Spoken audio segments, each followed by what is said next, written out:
The thick ivory envelope arrived on the 18th of November, just a week before Thanksgiving, featuring my parents' unmistakable return address embossed in gold ink. I was standing in the doorway of my timber workshop.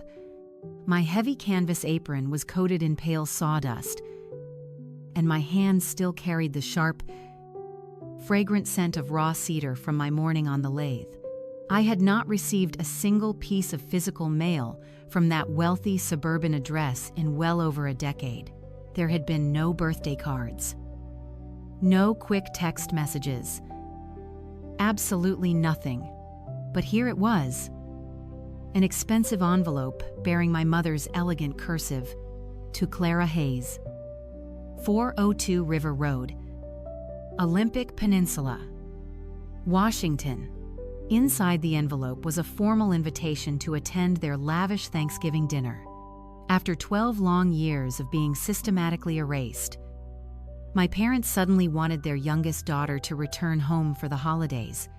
What my parents completely failed to realize was that I had already received a significantly more important letter earlier that exact same month.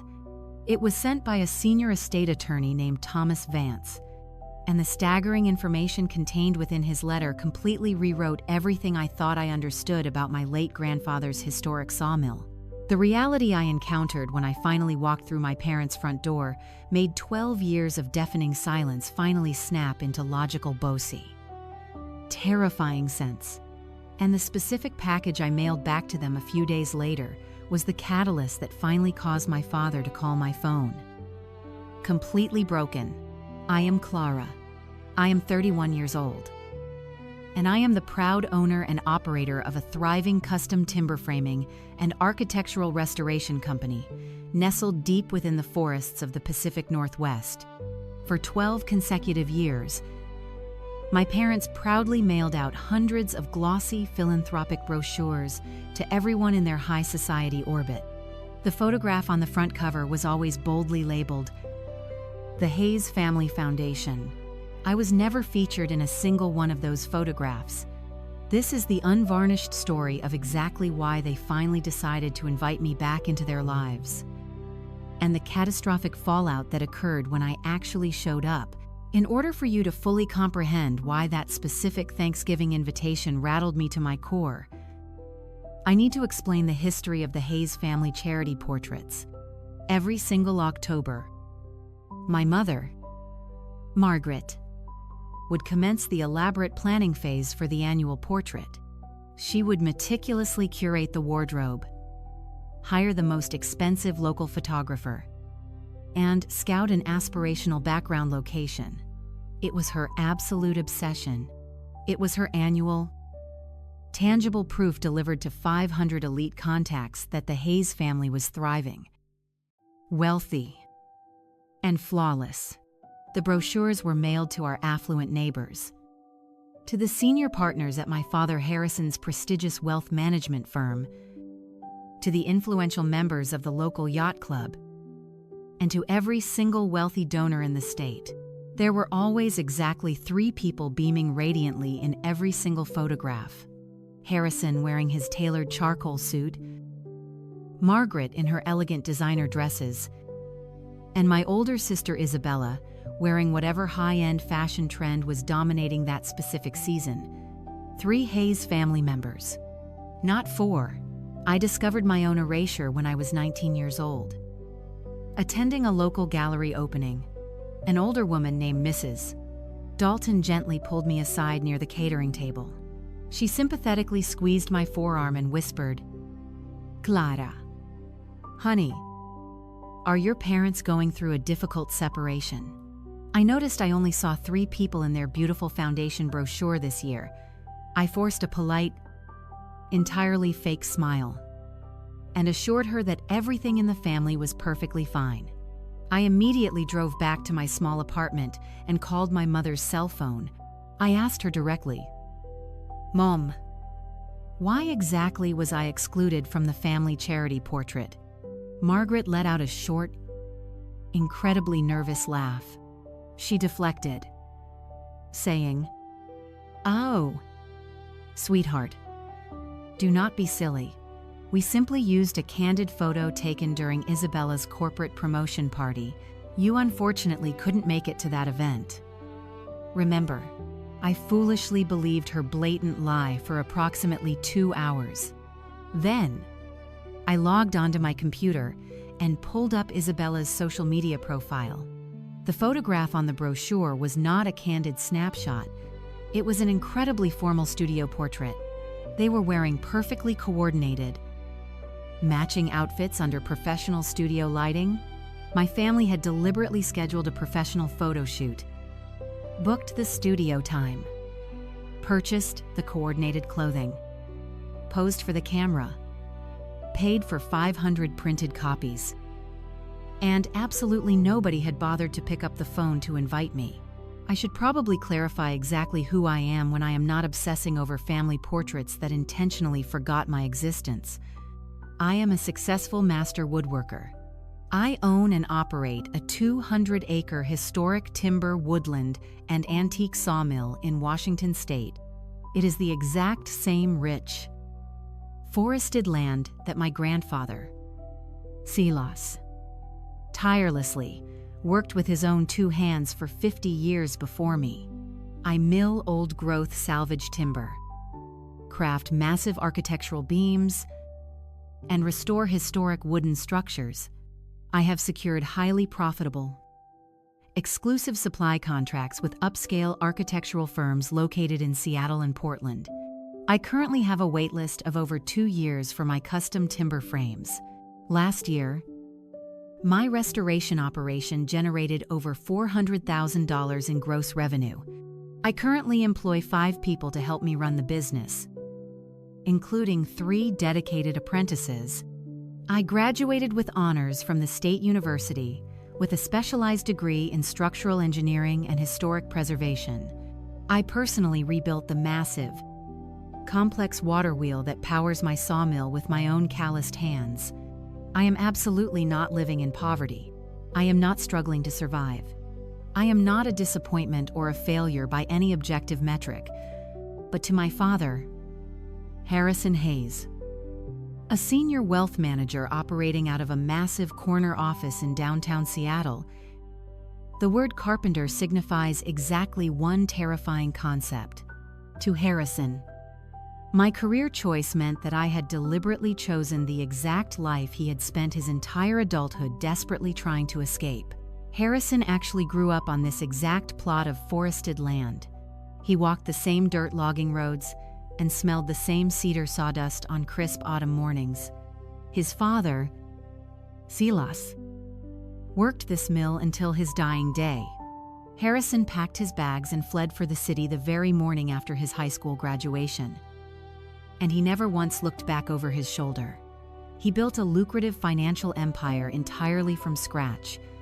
He purchased a sprawling, pristine house in the wealthy suburbs, joined the most exclusive clubs, and married a woman who obsessively coordinated everything. And when his youngest daughter boldly announced that she intended to return to the woods, to return to the sawmill, to return to the literal sawdust he had spent his entire life scrubbing from beneath his fingernails, he abruptly stopped viewing me as his child.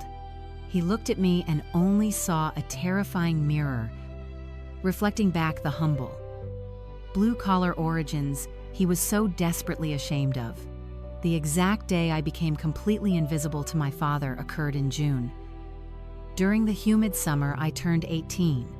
I had just graduated from high school. Harrison had already presumptuously arranged a highly coveted summer internship for me at his prestigious financial firm. He had printed out a rigid daily schedule, purchased me an expensive tailored blazer, and even set up a small desk in the back office.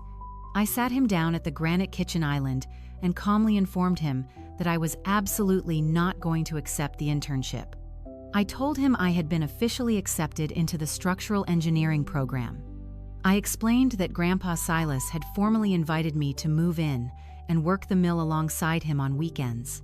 I explicitly told him that I desperately wanted wood glue on my hands, not a stifling corporate blazer resting on my shoulders. Harrison did not scream or throw a tantrum. He goes completely, terrifyingly quiet. He slowly folded the printed internship schedule neatly in half, placed it carefully on the counter, and delivered a sentence that I can still vividly hear.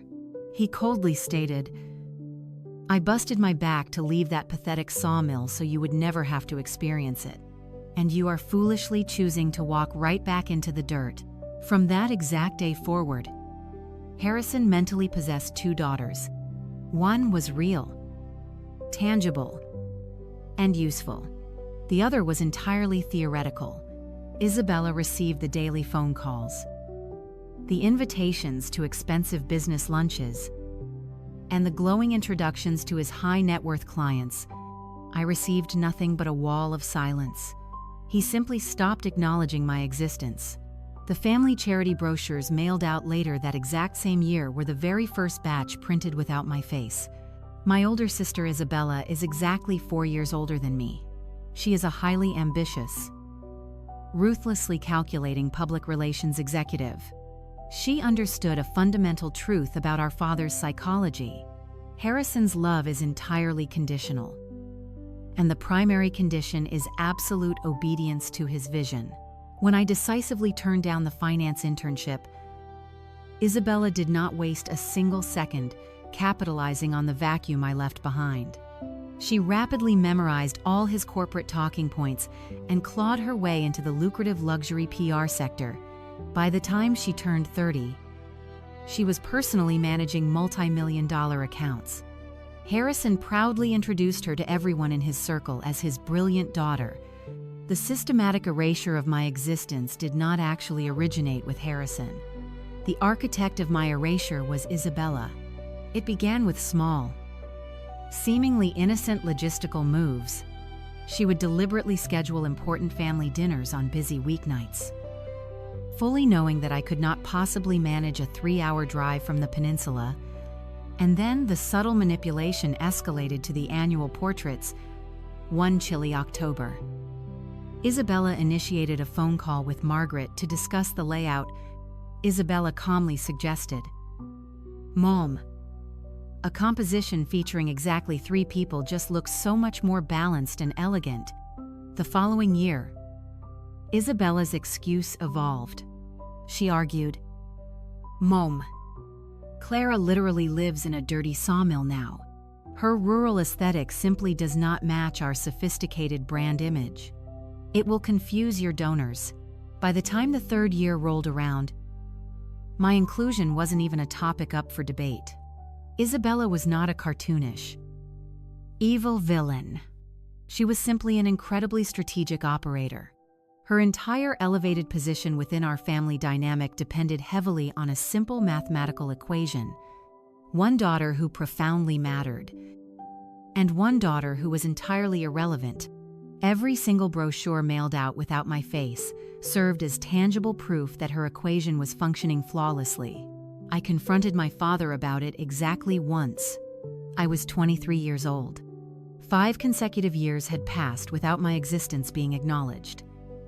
And I finally decided that I deserved a straightforward answer. I called Harrison on a lazy Sunday afternoon. I asked him directly, "Dad, why am I never included in the family charity portrait anymore?" He did not hesitate.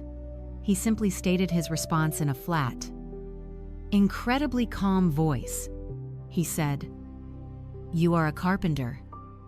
Clara, what exactly did you expect?" Just like that. There was absolutely no anger in his voice. "Of course you are not featured in the portrait. You work with your hands. Laborers simply do not belong in elegant philanthropic brochures. You build barns for a living. We manage massive corporate portfolios. You wear steel-toed boots. We wear tailored suits.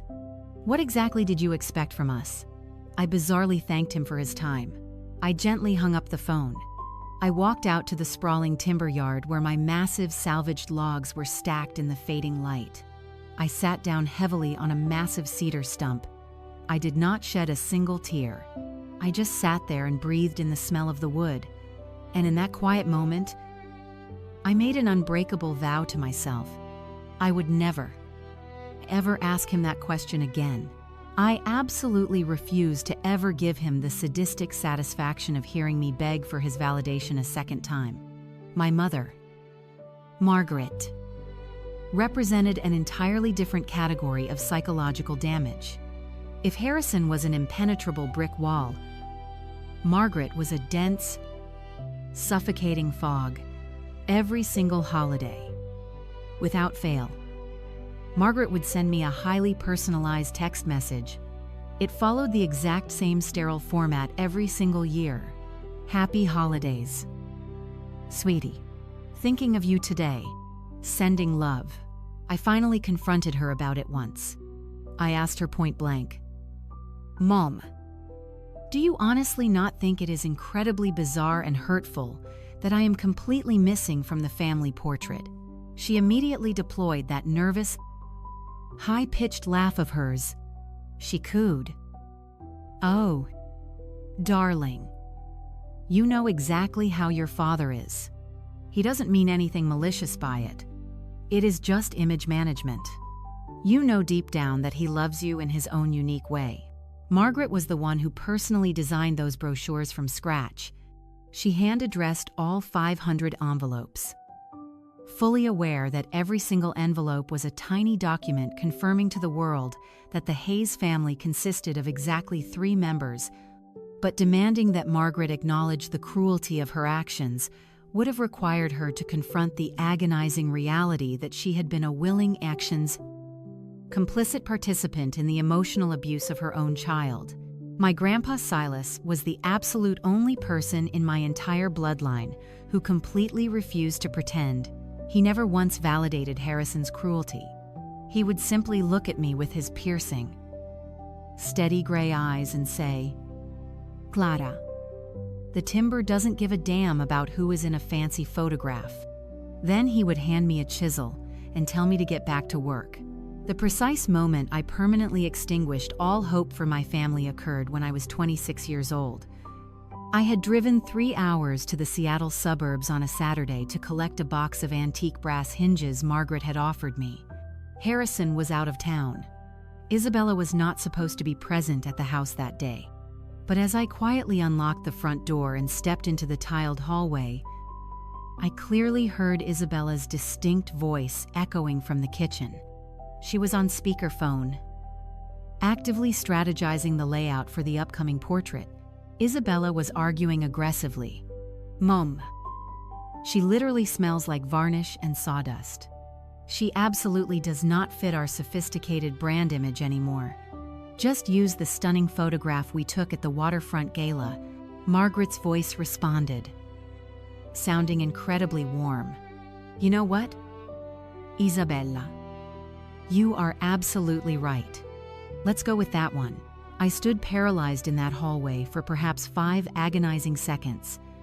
Then, without making a sound, I turned around, quietly walked back out the front door, climbed into the cab of my truck, and immediately drove 3 hours straight back home to the peninsula.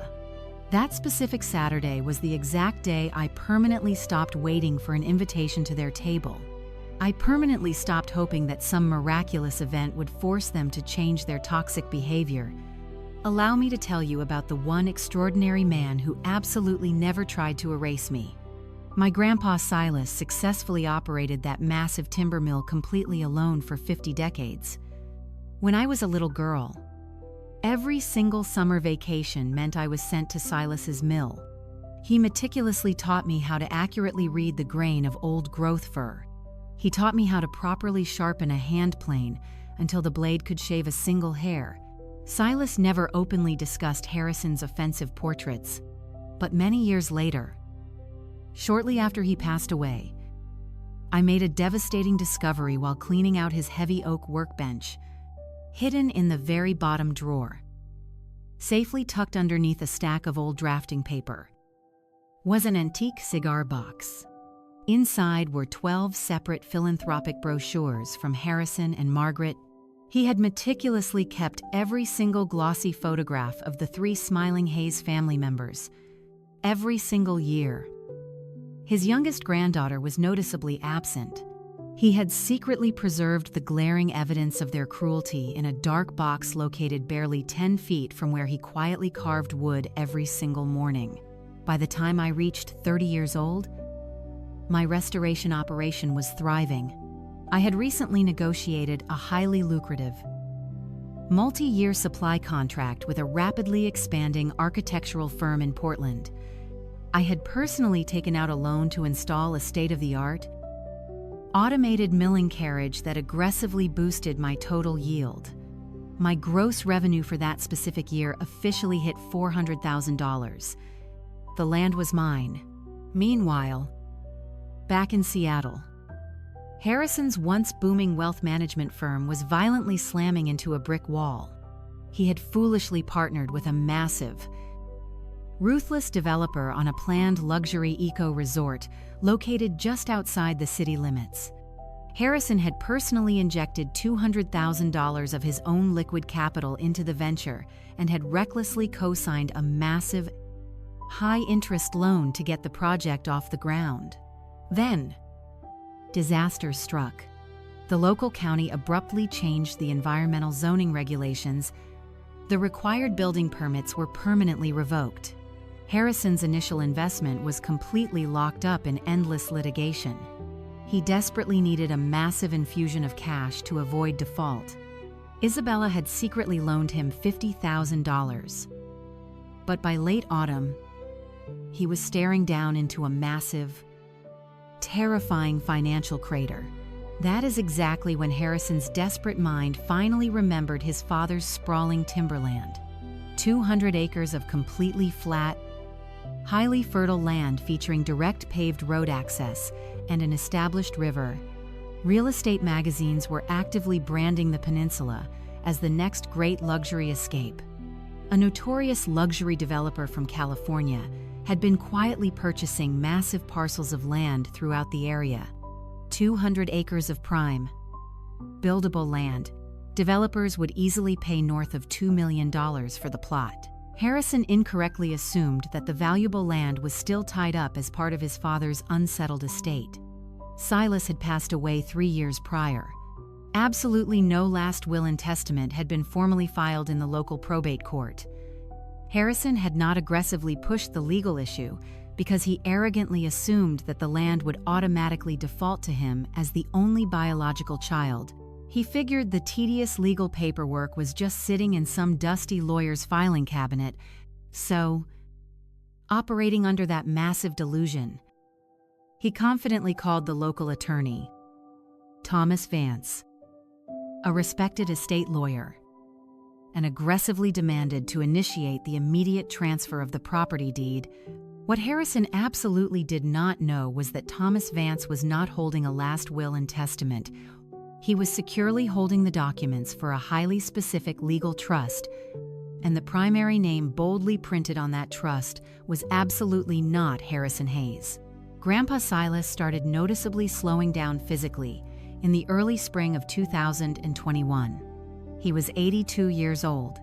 I quietly packed my bags and moved directly into the main cabin with him. We shared 2 beautiful, quiet years together in that sprawling, creaky house. But I noticed peculiar things occurring. On exactly 3 separate occasions during that year, a tall, serious-looking man wearing a suit would step out, walk inside, and sit privately with Silas for over an hour. Looking back with perfect hindsight, those 3 specific visits were conducted by Thomas Vance. They were critical legal meetings during which my grandfather was legally transferring the ownership of 200 acres of prime timberland directly into a rock-solid, irrevocable living trust. A trust featuring exactly one designated beneficiary, me. Grandpa Silas passed away on a rainy Tuesday morning in March of 2023. The funeral service was incredibly small and intimate. A crowd composed entirely of local craftsmen and neighboring families. Harrison begrudgingly attended the service wearing an expensive, tailored suit. After the very last local guest had finally departed, Harrison tracked me down. He leaned casually against the wooden doorframe. "So, he said, his voice entirely devoid of grief. What exactly is the plan for the property now that he is gone? I did not bother to look up. I replied evenly. I am going to keep running the mill. He raised a single, skeptical eyebrow, but he did not push the issue any further that day. 3 years rapidly passed. I continued to aggressively run the business. The only thing missing was the official legal title. I naively assumed the property was still hopelessly tied up in the bureaucratic nightmare of Silas's unsettled probate estate. And then, exactly 10 days before Thanksgiving of the current year, a heavy, registered letter arrived in my mailbox from Thomas Vance, attorney at law. I nervously opened the envelope while sitting at my scarred workbench. The formal legal letter explicitly explained that Silas Hayes had legally established a robust, irrevocable living trust back in 2021. The legal trust currently held the exclusive title to the 200 acres, the sole actionans edin. Exclusive beneficiary of the trust was explicitly named as Clara Hayes. The trust document included a delayed notification provision. The acting trustee was legally instructed to formally notify the beneficiary, either when she officially reached the age of 31 or the moment a third party made an official legal inquiry regarding the sale of the property. Exactly 1 week prior, Harrison Hayes had aggressively contacted the trustee's law office, officially requesting detailed information regarding transferring the ownership of the property so it could be rapidly liquidated. That specific, greedy inquiry had legally triggered the mandatory notification clause. I carefully opened the second, smaller item, tucked inside the heavy envelope. It was a personal envelope sealed with a handwritten address. I instantly recognized Grandpa Silas's blocky handwriting. For Clara. To be opened when the buzzards start circling. I carefully opened Silas's letter. Inside was a single sheet of drafting paper. Dear Clara. The letter began, "If you are reading this, it means Harrison finally came sniffing around, asking aggressive questions about selling the land. I always knew he eventually would." He wrote that he was fully aware that Harrison looked down on me with disgust. He wrote that he was entirely aware of the cruel dynamic surrounding the charity portraits. He wrote, "I secretly kept every single glossy brochure they mailed to this house. 12 years in a row. 12 staged photographs completely excluding you. I kept them all in my old cigar box." He then calmly explained the strategic reason he never openly confronted Harrison. If I had fought him on the issue, he would have completely cut me out of his life exactly the same way he cut you out. And I simply could not bear the thought of losing access to you. And then came the specific paragraph that completely shattered my composure. "This valuable land is officially yours now. Clara, it is yours because you are the absolute only person in this bloodline who genuinely loved the smell of cedar the exact same way I did. Take fiercely good care of the mill. It will always take care of you in return. And if your arrogant father ever angrily demands to know why I specifically chose you over him, please tell him exactly this. I chose to reward the one person who actually bothered to show up and put in the work." That evening, I picked up my phone and called Thomas Vance. He confirmed that the trust was entirely legal, ironclad, and legally binding. Absolutely no human being on earth possessed the legal authority to alter its specific terms. I was explicitly named as the absolute rightful and legal owner of the 200 acres. Vance then voluntarily provided me with additional context. Harrison had aggressively contacted his law office the previous week. Vance had firmly informed him that the property was securely held within an irrevocable trust. He explicitly told Harrison that there was a designated beneficiary who controlled the asset. Crucially, Vance did not reveal my specific identity to Harrison. Vance recounted, "Your father then very coldly asked if the anonymous beneficiary could potentially be persuaded to cooperate with a highly lucrative sale. Persuaded? He did not say asked. He used the word persuaded. Exactly 3 days later, the thick, ivory-colored Thanksgiving invitation unexpectedly arrived in my mailbox from Margaret. The suspicious timing of the arrival was absolutely not a bizarre cosmic coincidence. Harrison had recently learned there was an ironclad trust blocking his payday, and a mysterious beneficiary he couldn't legally bypass. Now, his sole desperate objective was to locate that specific beneficiary and aggressively extract a legally binding signature. I instantly connected all of the tactical dots.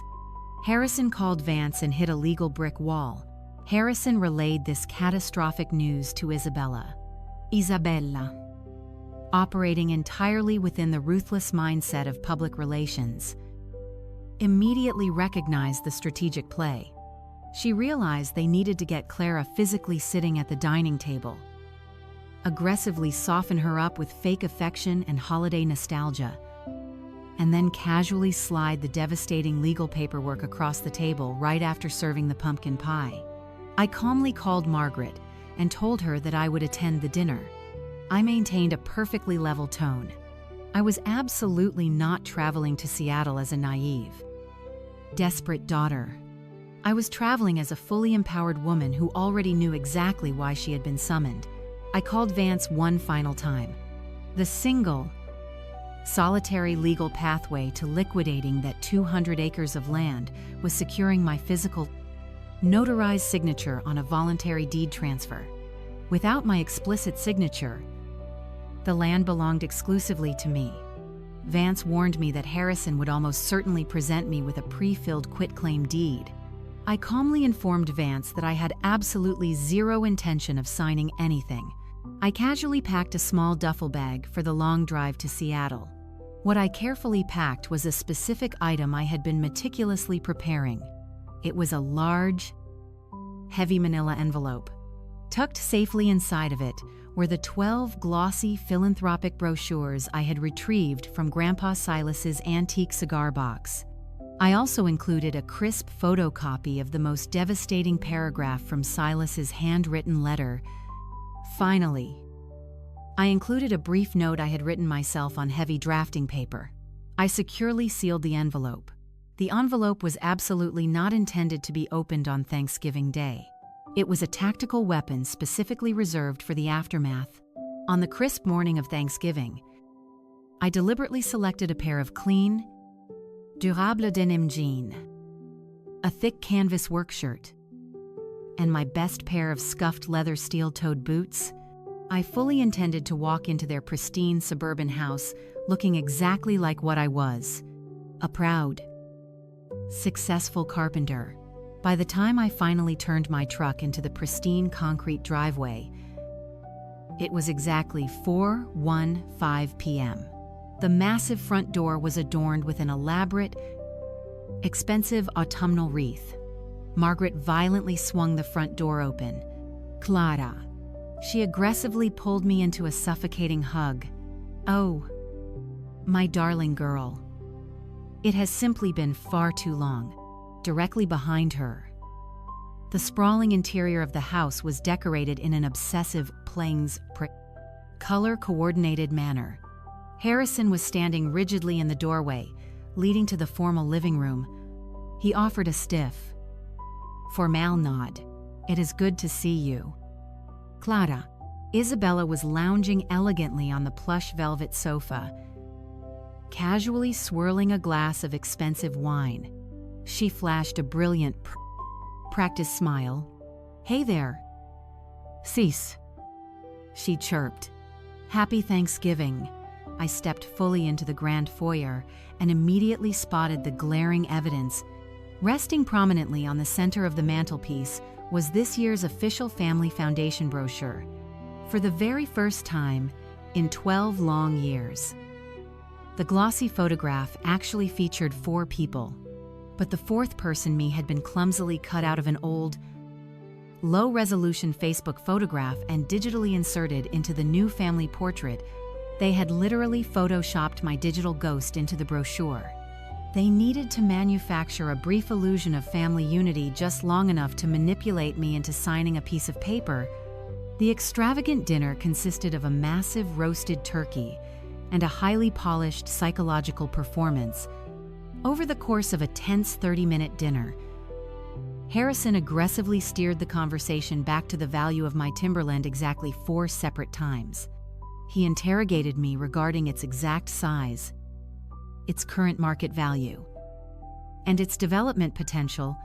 Then, exactly as Margaret was nervously clearing the dinner plates, Harrison dramatically set down his cloth napkin and announced, "Clara, there is actually some tedious legal paperwork regarding your grandfather's estate that we really need to review together in my study. Just a few minor loose ends that need tying up." Minor loose ends. That was the exact phrase he chose to deploy. Harrison immediately led me down the hallway to his expansive home office. His massive mahogany desk was entirely pristine and clear, with exactly one glaring exception. Sitting perfectly centered on the leather blotter was a neat stack of legal documents. He smoothly slid the stack of documents across the polished wood toward me. Resting prominently on the very top of the stack was a highly official, pre-filled quitclaim deed. My full legal name, Clara Hayes, was already typed perfectly into the designated property owner line. Directly below that information was a blank signature line. Eagerly waiting for my ink, resting right next to the intimidating legal documents was a glossy, high-end marketing brochure for a massive luxury eco-resort. Tucked inside the brochure was a formal offer sheet. The proposed purchase price was listed at an astronomical $2 million. Harrison confidently folded his hands together. "This is an incredibly lucrative deal, Clara," he stated smoothly. "This payout is significantly better than anything that pathetic dirt mill will ever generate for you in a lifetime of breaking your back cutting wood." The heavy oak office door suddenly clicked open. Isabella confidently strutted into the room holding an expensive silver fountain pen. She aggressively slammed the pen down onto the desk, placing it directly next to the authorization documents. "Just sign the damn paperwork, Clara," she demanded, her fake sweetness entirely evaporating.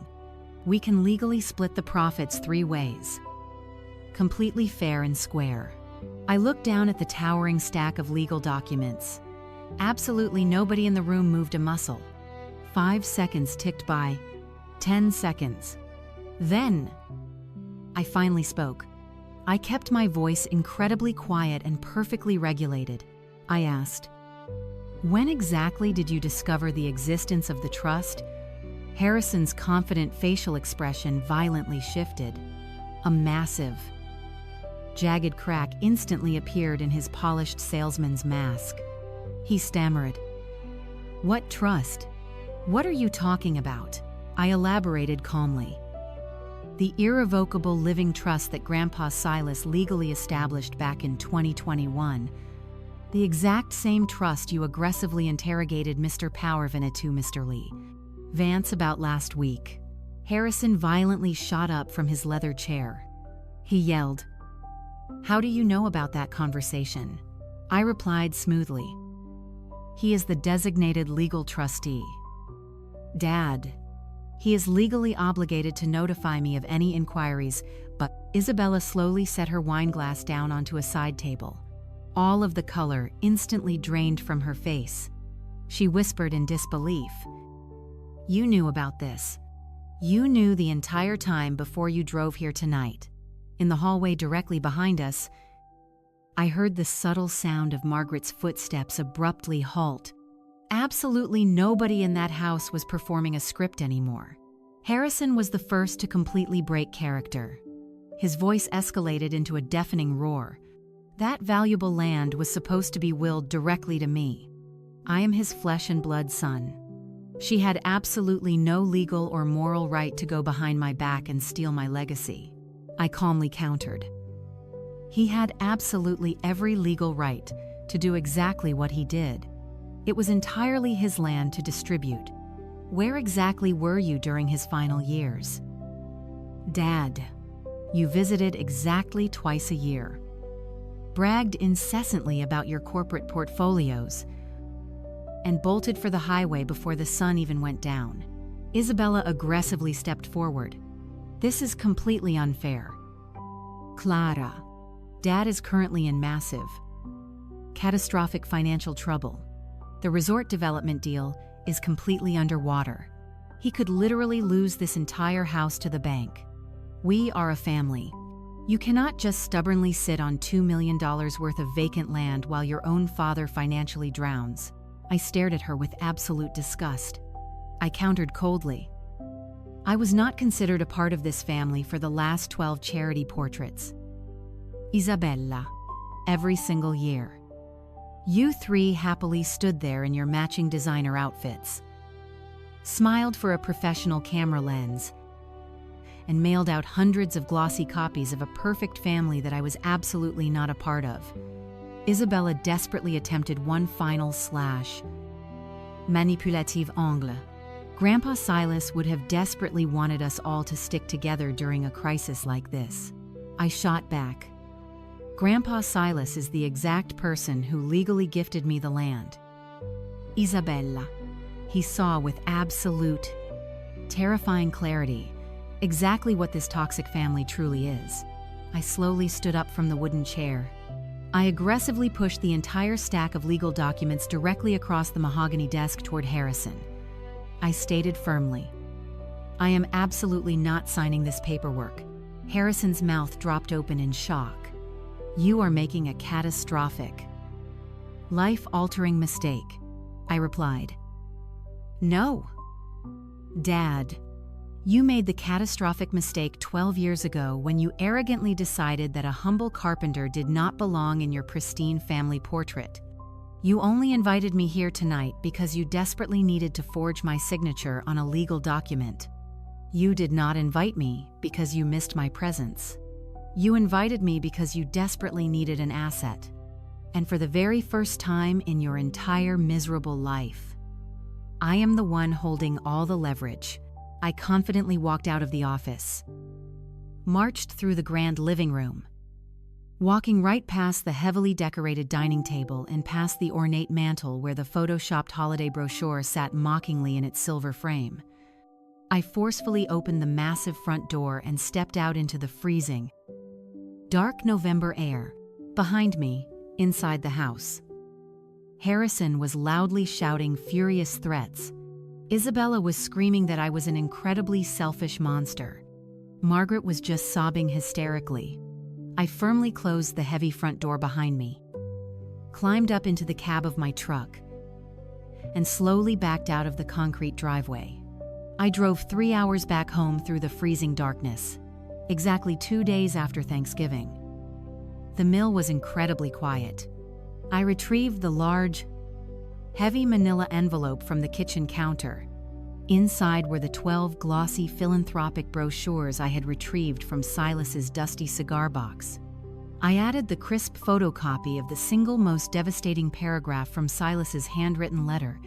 Then, I took a fresh piece of heavy drafting paper and I wrote a final note. Dad, you cruelly asked me what a carpenter should rightfully expect from her family. Here is your definitive answer. I expected absolutely nothing from you. And Grandpa Silas expected absolutely everything from me. He was not wrong to trust me. Clara.